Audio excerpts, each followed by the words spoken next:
창세기 45장이고요. 3절에서부터 8절까지 말씀을 함께 보겠습니다. 그리고 3절부터 같이 한번 읽어볼까요? 3절입니다. 같이 읽습니다.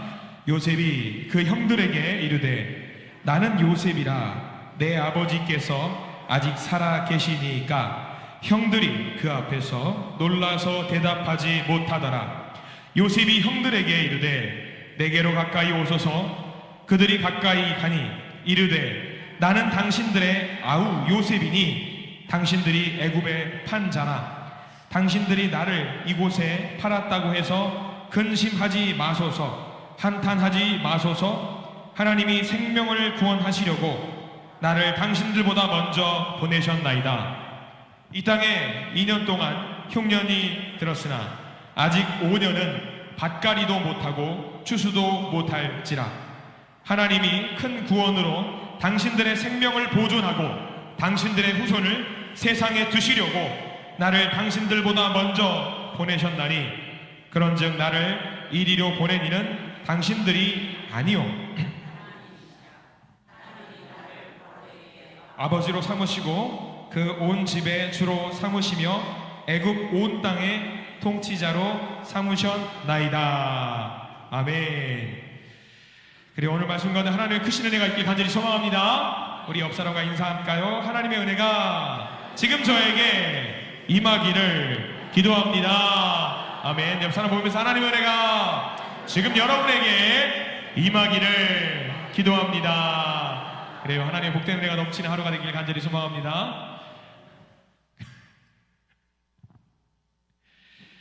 그래요. 오늘 저는 왜 나를 보내셨나라는 말씀으로 함께 은혜를 좀 나누려고 합니다. 어렸을 때에 뛰어난 무술 실력을 가졌으면 좋겠다라고 생각을 한 적이 있어요. 그 막 이소룡이나 뭐 성룡 막 그런 사람들 보면서 나도 저렇게 싸움을 잘 하면은 정말 좋겠다 생각을 한 적이 있습니다. 그래서 중국에 그때 당시에 어렸을 때 중국 어떤 무술 영화들이 굉장히 인기가 많이 있었습니다. 그래서 스토리가 비슷해요. 한 아이가 있어요. 한 아이가 있고 원수가 있는데 그 원수가 악당이 와가지고 우리 집에 쳐들어와서 우리 집에 부모님을 다 이제 죽여버려요. 그 아이가 어디 숨어서 몰래 이렇게 보고 있다가 이제 마음에 분노가 막 치밀어 오르는 일이 있었죠. 근데 그 아이가 험난하고 힘들고 어려운 생활을 막 견뎌요.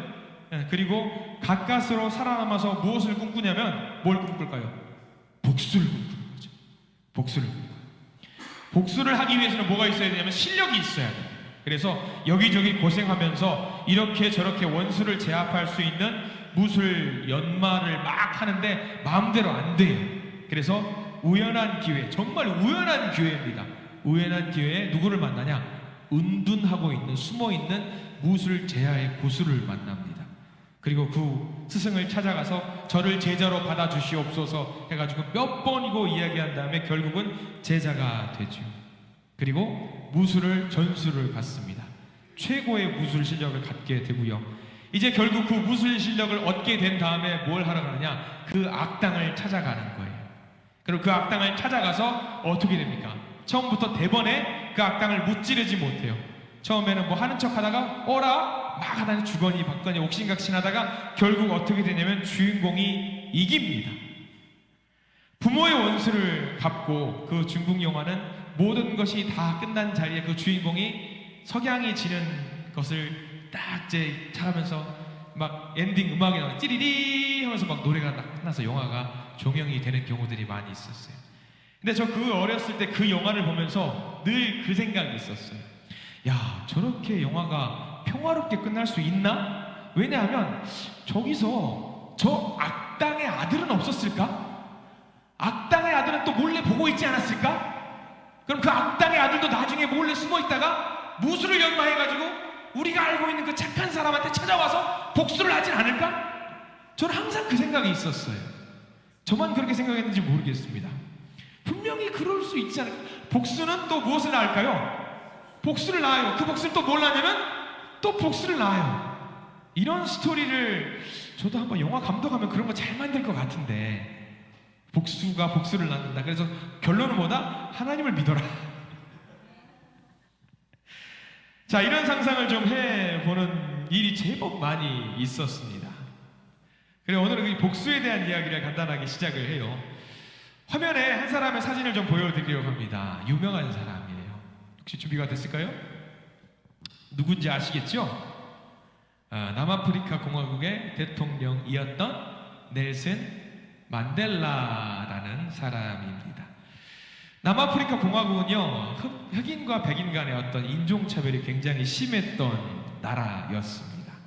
그래서 넬슨 만델라 대통령도 대통령이 되기 이전에 인종차별이 극심했던 그 나라에 그 인종차별을 폐지하려고 평생 동안 노력을 많이 했고요. 결국에는 종신형을 얻어서 감옥에 갇히게 됩니다. 그리고 감옥에 27년 동안 갇혀요. 27년 동안 갇히고 풀려납니다. 그는 감옥에 있는 동안 열심히 노역을 하면서 힘든 고통 가운데 있었습니다. 그리고 감옥을 나와서 그리고 남아공의 대통령이 되지요. 재미있는 것은 이 넬슨 만델라 대통령이 했던 행동들입니다. 그 감옥에서 자신을 그렇게 괴롭혔던 간수들을 취임식에 내빈으로 초대를 합니다. 그리고 기자가 만델라한테 물어봅니다. 대통령님, 그 간수들 밉지 않으셔요? 왜 초청을 하셨습니까? 만델라 대통령이 그렇게 말을 합니다. 정말 밉습니다. 정말 화가 치밀어 오르고 당장이라도 어떻게 해보고 싶은 마음이 들 정도로 마이크가 잘 안 나오네요. 화가 납니다. 다른 마이크 혹시 있을까요? 나왔다 안 나왔다 그래요. 친구들 거위를 좀 먹는다. 그 만델라 대통령이 그렇게 말을 합니다. 정말 미웠습니다. 그 간수들이 내 모든 것을 빼앗아 갔어요. 그런데 곰곰이 생각을 해보니까 그 간수들이 자기에게서 빼앗지 못한 것이 하나가 있더래요. 그 하나가 무엇이었는고 하니 그게 무엇이냐? 자기의 마음이었대요. 자기 마음. 그나마 버티고 있었던 그 마음. 만약에 저들을 미워했다면 그 증오를 끝까지 가지고 있고 복수하려고 했다라는 그 마음이 있었다라고 한다면 그 간수들이 모든 것을 빼앗아 간 그런 상황이 되었겠다 생각을 해서 그 만델라 대통령은 그 마음만은 가져가지 못하게 끝까지 붙잡았다라고 했다라는 거예요. 그래서 기자가 계속해서 물어봤다라고 합니다. 대통령님, 저 사람들에게 복수하고 싶은 마음은 없으세요? 아무리 훌륭한 사람이라고 해도 복수하고 싶은 마음이 있었을 것 같은데요. 아니면 야, 나 대통령이야 하면서 자랑하고 싶은 마음은 없으셨어요? 대통령이 그렇게 말합니다. 제가 저들을 초청했던 이유는 따로 있습니다. 대통령이 목적이 아니라 제 삶은 대통령이 목적이 아니라 막강한 권력자가 되어서 힘을 휘두르는 것이 목적이 아니라 모두가 평등하게 사는 것, 흑인과 백인이 차별 없이 사는 것, 그것을 꿈꾸었다라고 합니다. 만일 과거의 상처만을 생각했다면 그 상처가 결정하게 두었다면 복수해야죠. 그런데 만델라는 그 상처가 자신의 인생을 결정하게 두지 않았습니다. 그리고 그의 인생을 무엇이 결정하게 만들었냐면 만델라 대통령은 그렇게 고백합니다. 하나님께 받은 사명이 내 인생을 결정하게 두었습니다. 상처가 나를 주장하고 상처가 나를 지배하는 것이 아니라 하나님이 주신 사명이 나를 지배할 수 있도록 하나님께 맡겨드렸습니다. 그 모습을 보고 많은 사람들이 동했어요. 그래서 남아프리카 공화국의 흑인과 백인의 인종차별이 많이 없어지는 일이 발생을 했고요. 그 일을 높이 사서 만델라 대통령은 노벨 평화상을 받게 되었습니다. 아마 이 이야기는 모두들 비슷한 맥락으로 같이 이해하실 겁니다. 살다 보면은요, 우리의 상처가 우리의 삶을 결정할 때가 많이 있습니다. 내 마음속에 풀지 못한 그 아픔이 나를 지배하게 만들 때가 많이 있습니다. 근데 그게 아니에요. 우리가 명심해야 될 것은요, 하나님이 주신 사명이 우리의 인생을 결정할 수 있게 맡겨드려야 됩니다. 오늘 창세기 45장을 통해서 요셉에 대한 이야기를 해보려고 합니다. 마음의 상처만을 이야기를 했을 때에는 요셉만큼 마음의 상처가 많은 사람이 없습니다. 자, 요셉의 인생에서는 정말 많은 상처가 있었습니다. 여러분, 요셉의 가정을 한번 보시기 바랍니다. 요셉의 가정은요, 화목한 가정이 아니었습니다. 요셉의 아버지 야곱에게는 4명의 아내가 있었습니다. 어머니가 4명이었던 것이지요. 요셉의 엄마는 라헬이라는 여인이었지요. 근데 이 라헬이라는 여인은 일찍 죽었어요. 일찍 죽었습니다. 그리고 나머지 3명의 그 부인들, 3명의 엄마들을 통해서 경쟁적으로 아이들이 나왔지요. 요셉 위에 형들이 몇 명이나 있었냐면 무려 10명이나 있었습니다. 요셉의 형들이 요셉을 미워했습니다. 여러분들이 알고 있는 요셉의 미움을 당했던 이유가 무엇으로 알고 계십니까? 요셉이 이상한 꿈을 꾸어서? 요셉이 잘난 척해서? 아닙니다. 아닙니다. 아버지를 향한 미움이 요셉에게 그대로 투영이 됐던 겁니다. 부모님은요, 여러분들 명심하셔야 될 게, 자녀들은 부모님의 사랑만큼 귀한 것이 없습니다. 근데 그 사랑을, 야곱이 주는 그 사랑을 누가 독차지했냐면 한 사람, 요셉이 다 차지했던 겁니다. 나머지 형제들이 요셉을 미워할 수밖에 없었어요. 내가 받을 사랑을 저 요셉이 다 독차지하고 있으니까 괴롭고 속상했던 것이지요. 그래서 그 상처 때문에 요셉을 죽이려고도 했고 결국 요셉을 애굽에 팔아 버렸습니다. 안타깝지만 요셉의 형들의 인생을 결정했던 것은요, 그들의 받았던 상처로 인했던 것입니다. 근데 요셉은 어떻습니까? 요셉도 상처하면 둘째가라면 서럽습니다. 요셉도 상처가 참 많습니다. 형들이 아무 말도 하지 못할 만큼 큰 상처가 있습니다. 아버지의 사랑받으면서 평안하게 잘 지내다가 어느 날 형들로부터 배신을 당하고 죽을 고비를 넘깁니다. 거기서 끝나지 않습니다. 애굽에 팔려갔습니다. 말도 통하지 않는 사람들, 아는 사람도 없는 그곳에서 개나 돼지 취급을 받으면서 노예 신분으로, 종의 신분으로 거기서 생활을 합니다. 얼마나 힘들어요. 상처가 많습니다. 상처를 논하자면 그 상처로 온 몸이, 온 마음이 썩어 들어가는 고통 속에 있는 사람이 요셉이었습니다. 그 인생이 형들에 의해서 받은 상처만 있었던 것 아닙니다. 애굽에서도 그 삶이 형통하지 못했습니다. 보디발이라고 하는 애굽의 장군의 집에 노예가 되어서 끌려갑니다.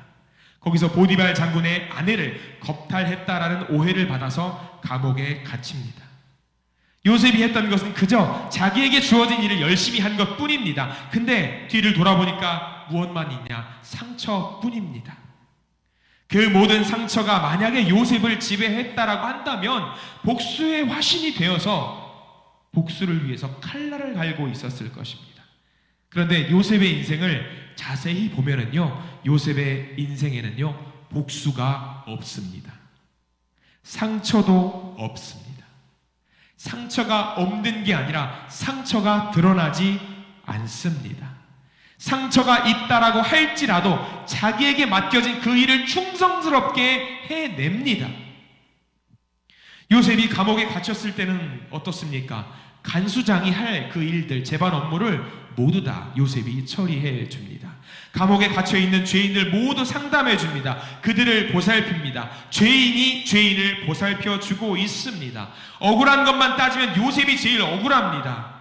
그런데 요셉이 그런 인생을 살 수 있었던 비결이 뭘까요? 그 인생을 주관하는 것은 상처가 아니라 하나님이라는 사실을 명확하게 알고 있었기 때문입니다.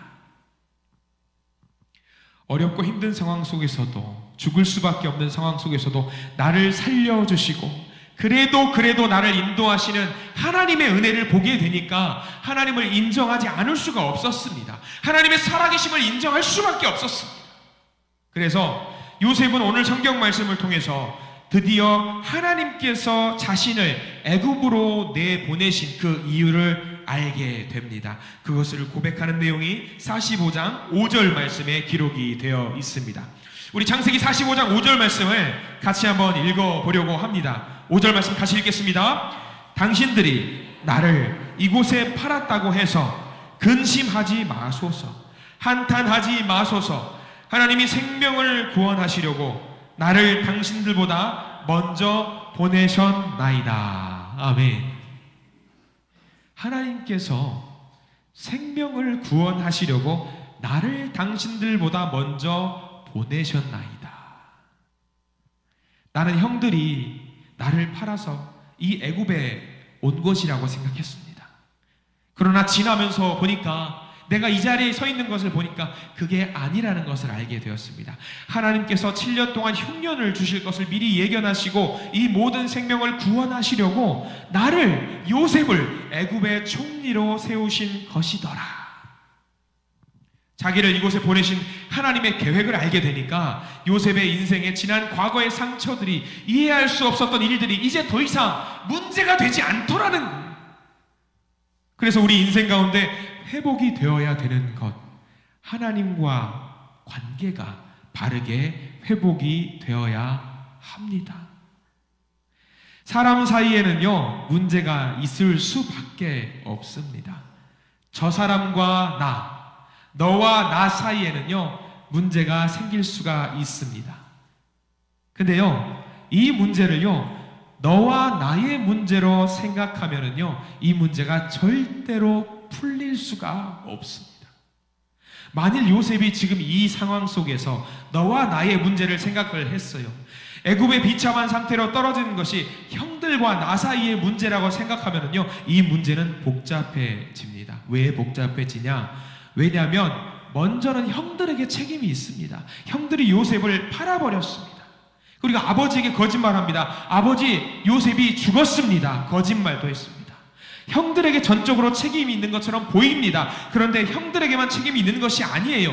요셉에게도 잘못이 있습니다. 아버지의 사랑받으면서 눈치가 없이 굴었습니다. 형의 볏집단이 내 볏집단을 향해서 절하더이다. 하늘의 해와 달과 별들이 나를 향해서 절하더이다. 아무리 생각 없이 꾼 꿈이라고 할지라도 그게 뭘 의미하는지 압니다. 형들이 나에게 절할 것입니다. 아버지와 어머니와 형들이 나에게 절하고 나를 경배할 것입니다. 그것을 하나님이 꿈으로 보여주셨습니다.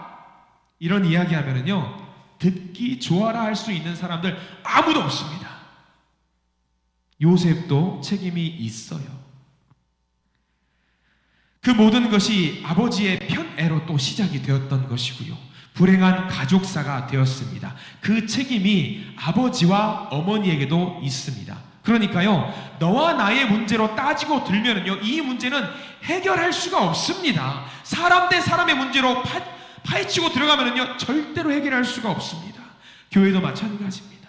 사람과 사람 간에는 문제가 발생할 수 있습니다. 그러나 사람과 사람 간의 문제로만 이해를 하면은요, 절대로 헤어나오지 못합니다. 요셉은 지금 그런데 어떻게 바라보느냐? 너와 나의 문제로 바라보지 않습니다. 이 문제를 너와 나의 문제로 보는 것이 아니라 하나님과 나와의 문제로 바라보고 있습니다.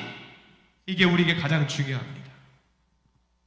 하나님께서 온 세상의 주관자시고 내 인생을 책임지시고 하나님의 계획대로 내 인생을 이끌어 가실 텐데, 하나님, 왜 내가 이 자리에 있는 겁니까? 왜 나를 여기 보내셨습니까? 왜 내가 이 고통을 당하고 있습니까? 왜 내가 애굽의 총리가 되었습니까?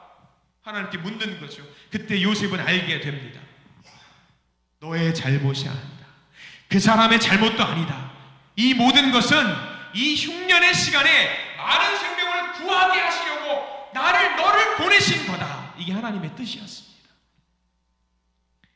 하나님께서 나를 보내셨다라는 이 고백이 우리 가슴속에서 터져 나오게 되면은요, 형제를 원망할 이유가 없습니다.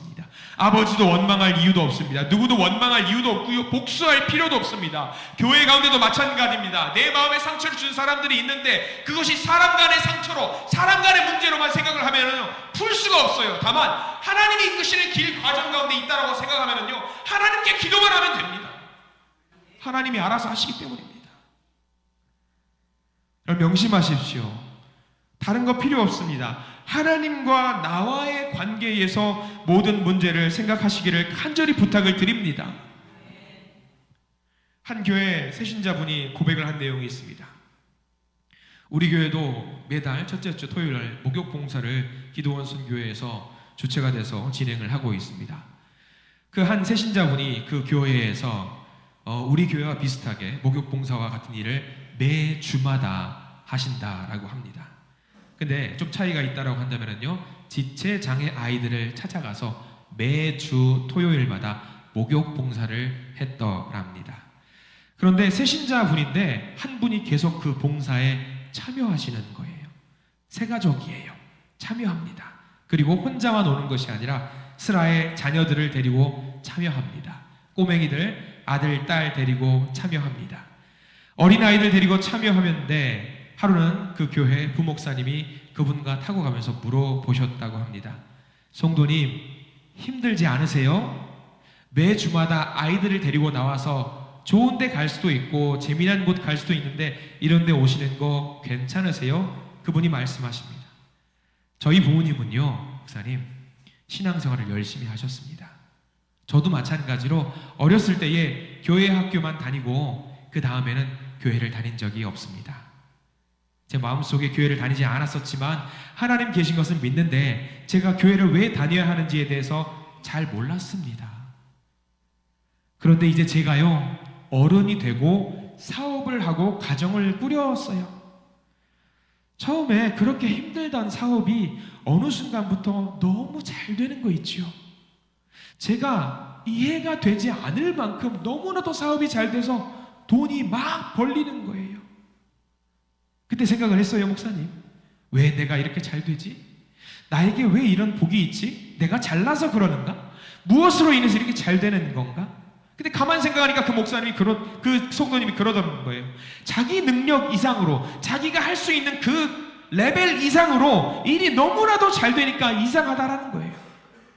그러면서 그 성도님이 깨달았다는 거죠. 아, 이거 내가 한 거 아니다. 내가 한 거 아니다. 누군가 나를 위해서 축복의 기도를 많이 했고 누군가 나를 위해서 복을 주었고 그 복이 나에게 왔다. 아, 하나님이 하셨구나. 근데 거기서 끝나면은 재미가 없어요. 그 성도님이 고백을 하는, 뭐라고 고백하냐면, 이거 내가 감당할 수 없을 만큼 큰 복인데 이거 분명히 나 혼자 누리라고 하시는 게 아니구나. 아니구나. 그러면서 교회를 나오셨다라고 하는 거죠. 그리고 등록을 하고 신앙생활을 하면서 자기 마음에 내가 어떻게 하면 이 받은 사랑을 하나님께 온전히 드릴 수 있을까 기도하고 고민하는 가운데 그 교회에 매주 토요일에 장애 아이들을 향해서 목욕 봉사를 한다고 합니다. 그래서 이 일부터 해야겠다라고 생각을 하면서 그 일부터 시작했다라고 해요. 아이들 등치가 큽니다. 그 아이들 다 벗기고 기저귀 갈아주고 그 아이들 들어다가 씻기고 옷도 입히고 그 일들 굉장히 힘든 일입니다. 특별히 우리 교회도 기도원 선교가 그 일을 하는데 여러분들 목욕봉사라고 그냥 목욕봉사 그 글자로 끝내지 마십시오. 정말 힘든 일들을 하고 계시는 겁니다. 근데 그 성도님이 말합니다. 처음에 참석해보고 정말 힘들었는데 그 성도님이 고백을 하는 거예요. 아, 이 일이다.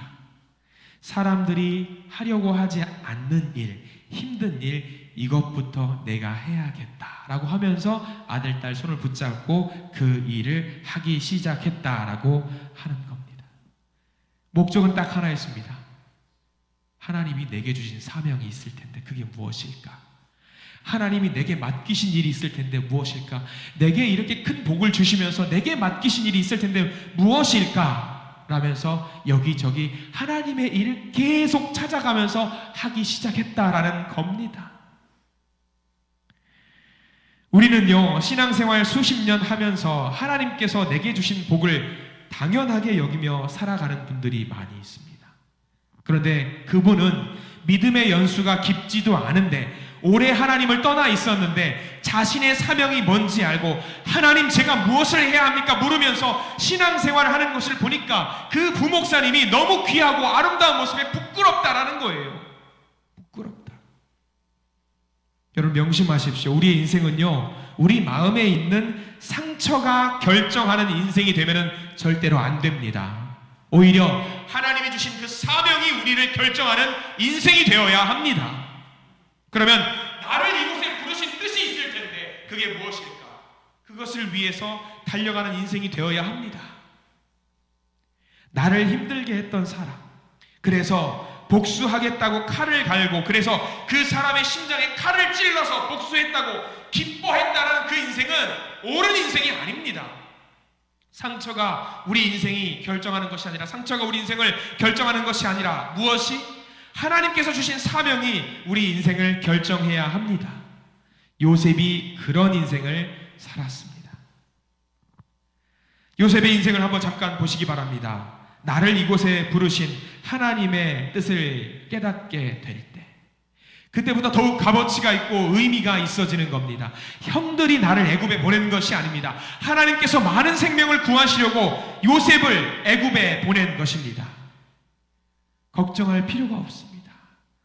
두려워할 필요도 없습니다. 늘 분열이 되었고 싸우기만 했던 야곱의 가정이 요셉의 용서와 요셉의 사랑을 통해서 처음으로 하나가 됩니다. 그 12지파가 하나가 될 때 하나님께서 그 12자녀들을 사용하셔서 이스라엘의 12지파가 되게 하셨습니다. 12지파가 시작된 그 시작 지점이 어디냐? 요셉의 용서였습니다.